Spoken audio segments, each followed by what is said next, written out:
Assalamualaikum warahmatullahi wabarakatuh. Waalaikumsalam warahmatullahi wabarakatuh. Sebelumnya saya ucapkan terima kasih kepada Bapak Kepala Sekolah dan Ibu Guru atas waktu yang diberikan kepada saya. Begini Bapak Ibu, saya sekarang lagi mengikuti ujian PPG dan mengerjakan lembar LMS yang diberikan oleh universitas, yaitu tentang eksplorasi penyebab masalah.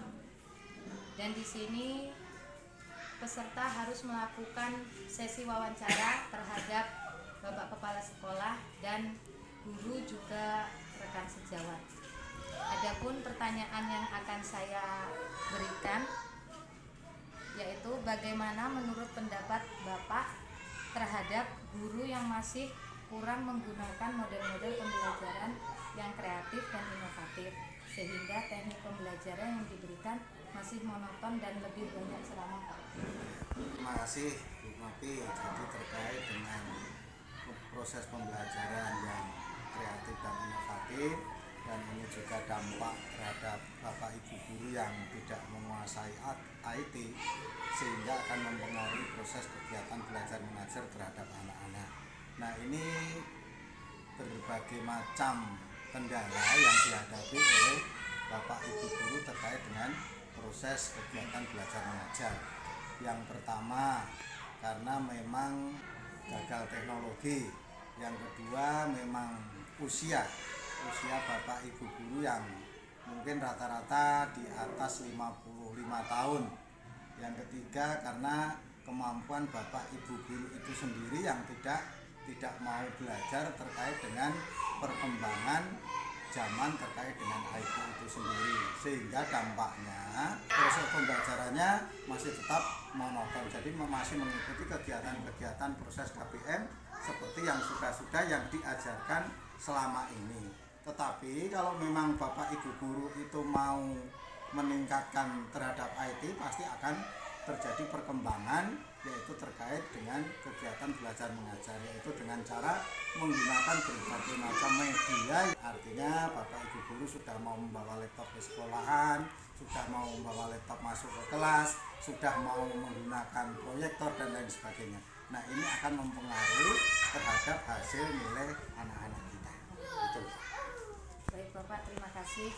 Untuk pertanyaan saya selanjutnya, bagaimana tanggapan Bapak terhadap guru yang masih kurang penggunaannya terhadap media pembelajaran, Pak? Karena kan dengan menggunakan media pembelajaran, minat belajar siswa kan akan semakin meningkat. Jadi barusan kemarin itu saya mengikuti kegiatan Zoom ya. Nah, itu bahwa guru itu dituntut dengan adanya media-media sosial. Jadi selama ini media sosial itu hanya dipergunakan itu rata-rata hanya WA saja. Nah, ini ternyata di WA itu juga ada kegiatan-kegiatan yang bisa dimasukkan, yaitu media sosial itu terhadap anak-anaknya, mulai dari penilaian, terus kinerja dan lain sebagainya. Salah satunya juga termasuk video. Nah, terus itu baru dari WA. Terus ada lagi juga dari Instagram. Ini juga Bapak Ibu guru ini juga diharapkan untuk bisa ya mengikuti atau tutorial terhadap media sosial ini, sehingga karena di situ terus terang memang ada perbedaan antara WA, Instagram, terus terakhir itu kemarin YouTube. Nah, ini diharapkan bahwa Bapak Ibu guru harus mempunyai itu, sehingga pada saat Bapak Ibu guru menyampaikan proses kegiatan belajar mengajar terhadap anak-anaknya itu bisa langsung divideokan sebagai arsip Bapak Ibu guru, dan ini juga bisa disebarluaskan yaitu kepada anak-anaknya yang sudah mempunyai grup. Ini loh Bapak Ibu guru tadi menerangkan di sekolah seperti ini. Jadi anak-anaknya setelah pulang bisa menyampaikan hasil dari kegiatan Bapak Ibu guru di sekolah, sehingga umpan baliknya kepada orang tua, kepada sekolah, tahu ternyata Bapak Ibu guru sekarang sudah menggunakan ini. Nah, terakhir yaitu kemarin kami menggunakan snap video, membantu siswa-siswinya yaitu untuk selalu berkarya, walaupun mungkin tidak dapat uang, tetapi anak-anak dan Bapak Ibu guru sudah pernah belajar, sudah pernah mencoba, sudah menciptakan hasil karya, dan ini bisa, hasil karya ini bisa dilihat orang banyak. Jadi intinya bahwa proses kegiatan belajar mengajar untuk anak-anak itu ternyata bisa lewat WA, bisa lewat Instagram, bisa lewat Telegram, bisa lewat YouTube, bisa lewat juga terakhir snap video. Nah, itulah media pembelajaran yang sekarang mau tidak mau, suka tidak suka, Bapak Ibu guru ya harus masuk ke situ. Kalau tidak ya maka akan tertinggal. Terima kasih Bapak atas jawabannya.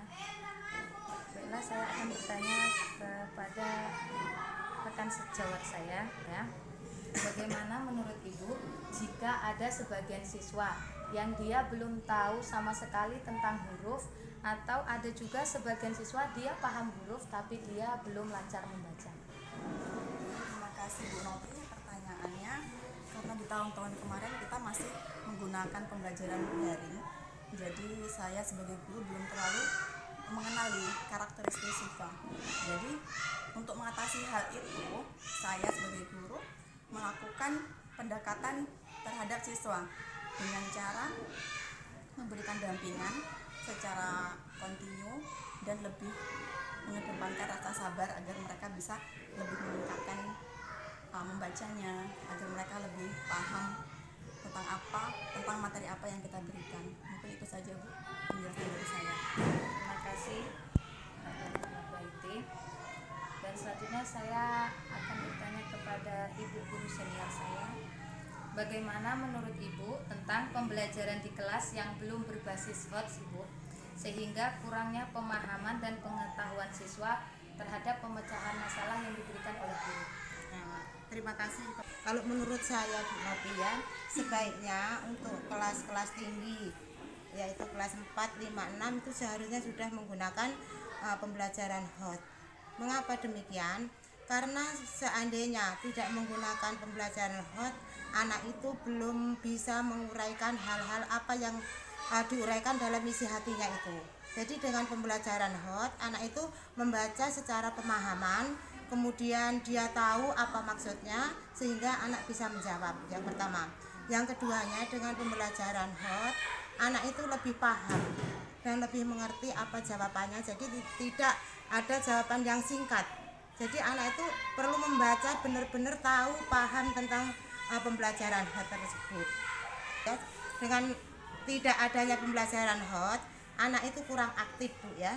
Kemudian anak juga akan menjadi tidak atau kurang paham tentang pembelajaran tersebut. Jadi demikian Bu Novi atas penjelasan kami. Ada salahnya kami mohon maaf.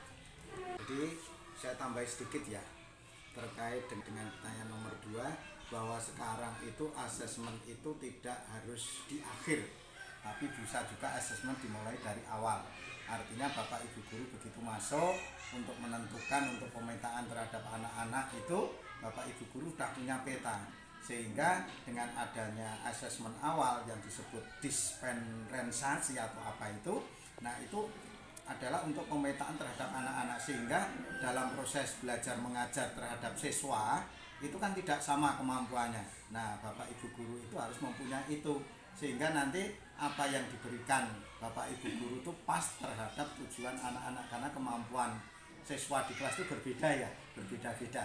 Jadi sehingga begitu masuk guru bisa membedakan. Misalnya begitu masuk ada anak yang bisa mengeja, ada yang sudah bisa merangkai, ada yang sudah bisa menulis kata-kata, ada yang sudah bisa katakanlah menghafal dan lain sebagainya. Nah, ini adalah tanggung jawab Bapak Ibu guru yang di kelas rendah. Kalau di kelas tinggi mungkin berbeda lagi caranya, pemetaannya berbeda lagi, sehingga komunitas belajar siswa itu bukan hanya tergantung sama Bapak Ibu guru sekarang, tetapi yaitu tergantung kepada kemerdekaan anak-anak dalam proses belajar mengajar menerima materi dari Bapak Ibu guru. Yang keduanya, bahwa sekarang Bapak Ibu guru tidak dituntut harus menyelesaikan pokok bahasan. Tidak, ternyata yang dituntut sekarang adalah kemampuan siswa itu bisa menerima hasil proses belajar mengajar dari guru kepada siswa. Terima kasih sekali lagi saya ucapkan kepada Bapak Kepala Sekolah dan juga Ibu guru semua atas waktu yang diberikan kepada saya. Saya akhiri. Wassalamualaikum warahmatullahi wabarakatuh. Waalaikumsalam.